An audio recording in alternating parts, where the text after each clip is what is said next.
World history is often built upon the glorious wars of victors and the silent ruins of the defeated. Yet, some stories fit neither within maps nor the laws of physics.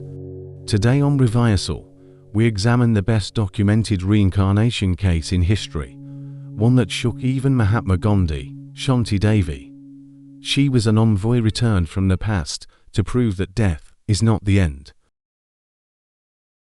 The year is 1930, Delhi, the chaotic heart of British India.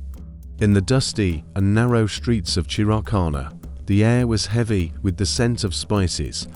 In this vast geography, struggling to escape the British Empire, a miracle was budding in the home of a civil servant. Reincarnation Mathura was a rational man, bound to his traditions and seeking peace in silence. When his daughter Shanti was born in December 1926, he thought everything would be ordinary. But Shanti carried a strangeness, as if she did not belong to this world or time. Unlike her peers, she didn't utter her first words with joy. She was silent at age 1, silent at age 2. By age 3, her family was terrified. They suspected their daughter was mute or had a mental disability. They went from doctor to doctor with Delhi's limited medical facilities. Doctors examined Shanti's throat, tested her hearing, and checked her reflexes. There was no physical obstacle. Shanti could speak, but she chose not to, because her mind was filled not with a child's imagination, but with the heavy burden of another life.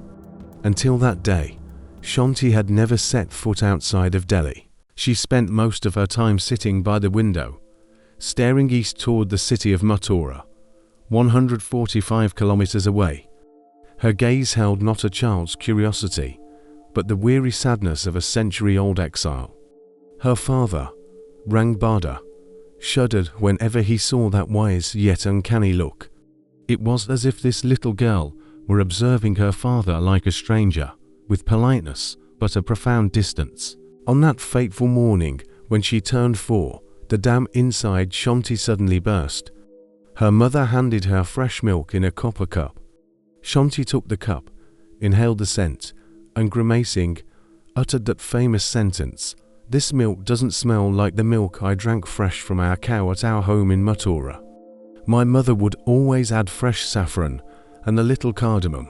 Her mother and Reincarnation froze. The metal ladle in her hand hit the stone floor with a loud bang, echoing through the kitchen. "Mathura, Shanti, what are you saying? We have never been there. How do you know this name, this smell?"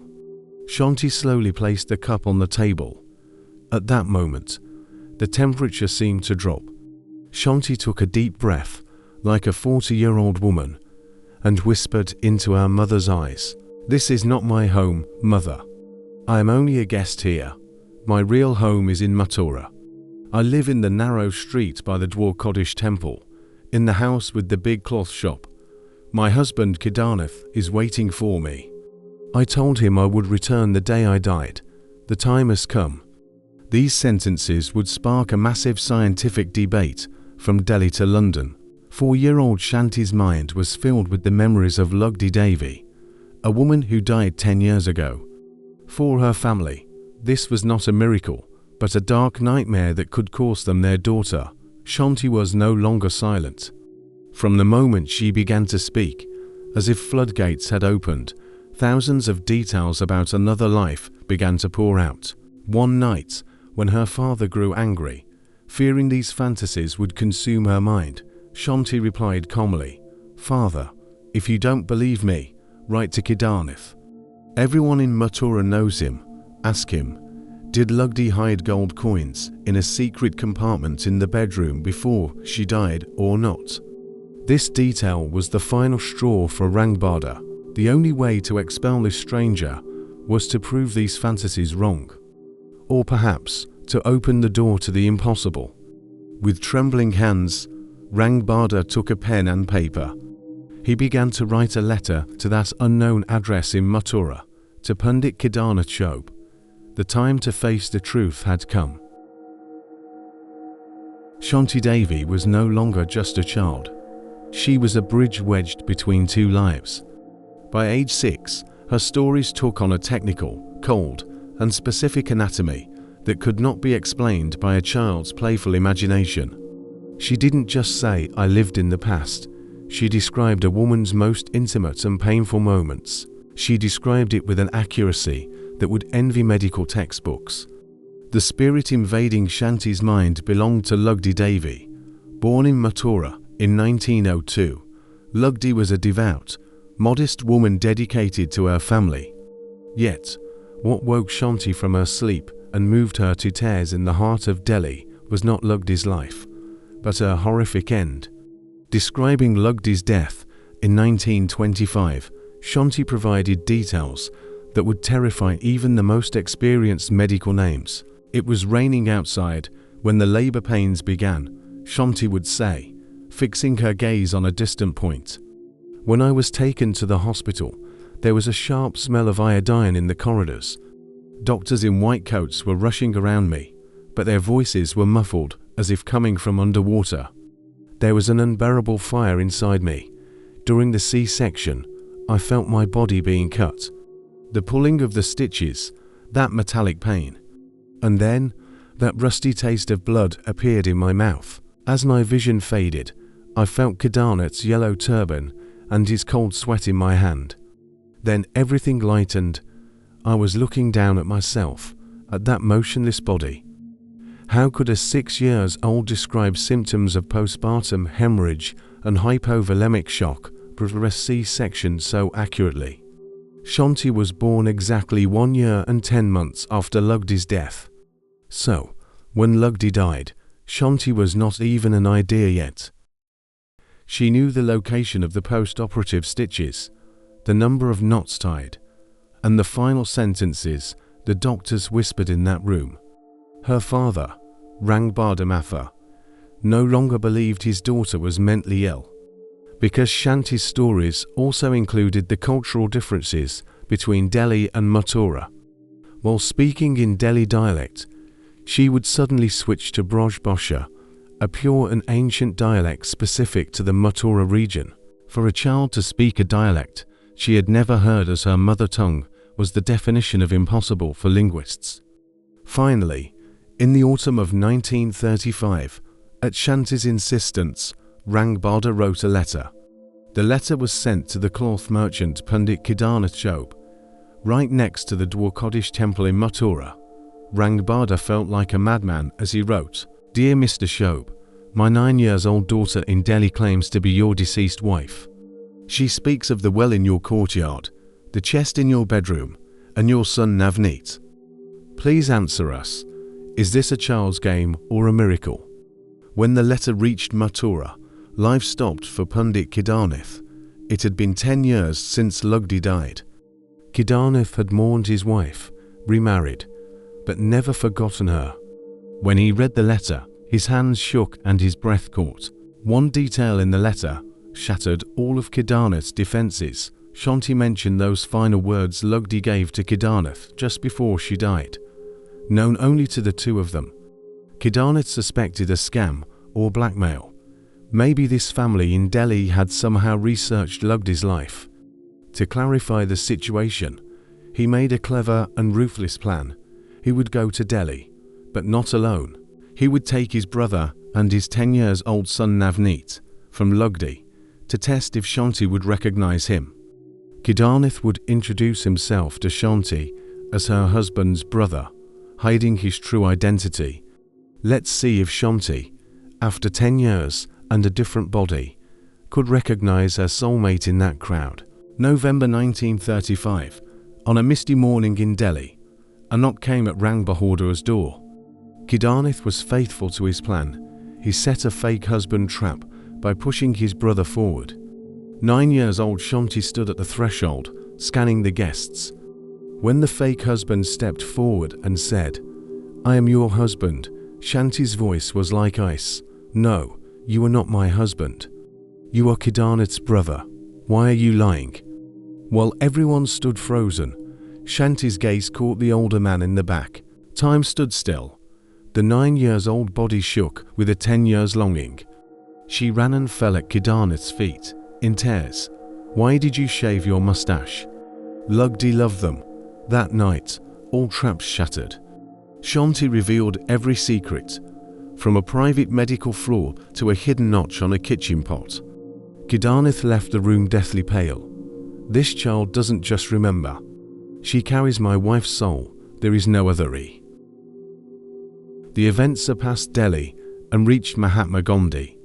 Gandhi, stating truth is not a family matter, but a matter for humanity, formed a committee of 15 people. Among them were the strictest rationalist scientists. Their goal was to debunk this fraud. On November 15, 1936, Shanti boarded the train to Mathura with this skeptical delegation. As the train approached, Shanti shouted, "Look! The temple tower looks yellower. Have they painted it?" The temple had indeed been repainted. When they got off at the station, the committee set her free. "If this is your home, lead us there." Shanti, advancing like a local through narrow streets she had never visited, suddenly stopped. "Where is the sweet shop that was here? I used to buy fresh jalebi every morning." A man from the crowd shouted, "She's right. That shop burned down 8 years ago." Shanti remembered not only what was there, but also what was gone. Time had stopped for her, but the world had moved on. Shanti finally stood before Kedarnath's house. She fell at the feet of the old man at the door. "Father, don't you recognize me? I am Lugdi." When the old man heard the intimate childhood nickname, whispered by Shanti, he burst into sobs. Gliding like a shadow inside the house, Shanti pointed to a secret marble floorboard in the bedroom. "My money is here. I hid it for Navneet's future." The floorboard was lifted. The hollow space was there, but it was empty. As the committee looked on suspiciously, Shanti turned to Kedarnath in anger. "Why did you take it?" "It was for the child's education," Kedarnath confessed through tears. "I took it 3 years ago, when my business failed. No one in the world knew about this, but Lugdi and me." At that moment, science knelt in a dusty room in Mathura. Shanti met Lugdi's biological mother in the courtyard. When she took the old woman's hands and whispered kitchen secrets only the two of them knew, the woman cried out, "This is my daughter." Touching the withered pomegranate tree in the garden, Shanti said, "I planted this the first summer Kedarnath and I were married. It has withered just like me." Kedarnath confirmed the tree hadn't borne fruit since Lugdi died. Doubt was gone. Shanti Devi was living proof. When the 1936 report was published, the Western world was shaken. The report was clear. 22 out of 24 details are millimetrically correct. This is a continuity of consciousness. Even the skeptics claimed her father had coached her. It was impossible for a clerk to know those private medical details. Shanti gave the following answer to the professors questioning her. "Death is waking up.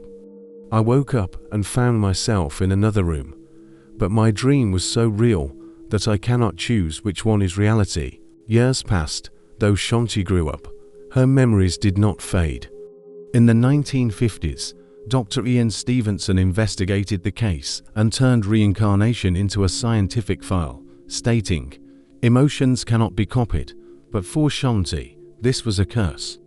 She never married, saying, "I am already married." Her body was young, but her son was imprisoned in Lugdi's loyalty. Looking at her own son like an outside mother, mourning as two women in one body, made her lonely. Shanti completed her life as a clerk in Delhi. On December 27, 1987, she quietly lay on her bed, saying, "I want to go home," when asked, "Are you afraid?" Before she died, she smiled, "I am not afraid.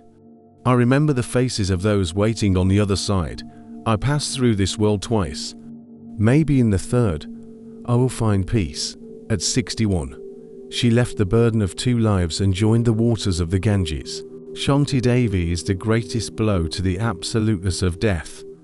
If memory is only in the brain, on which disc did Shanti carry that information? She was the universe's messenger saying, "You are not just flesh and bone. What science cannot explain is simply what has not yet been explained." Perhaps you, too, are currently trying to wake up from the dream of another life.